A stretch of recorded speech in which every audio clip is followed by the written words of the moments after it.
Welcome back. Now we'll be summing up our week on Chapter 1. As you can see, we've accomplished a lot of outcomes this week. We started with defining and pronouncing terms and vocabulary. Spelling and pronouncing medical terms correctly reinforces the medical assistant's credibility. Knowing the definitions of these terms promotes confidence and communication with patients and coworkers. You did a great job on this week. Competency-based education in adult learners. The most important characteristic of competency-based education is that it measures learning and skill achievement over time. Students progress by demonstrating your competencies, which means that you're able to prove that you've mastered your knowledge.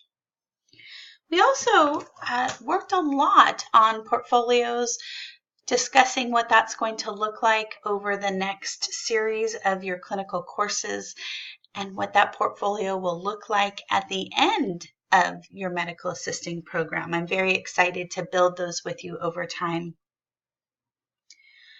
We looked at your learning preferences and learning styles. Learning preferences are the ways that you like to learn and that have proven successful in the past.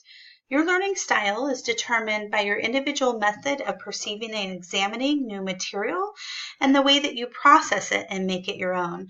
And after this week, you're more aware of how that works and you're able to look at your strengths and weaknesses and bring up those strengths and work on some of those weaknesses, and we'll see a lot of progress in that.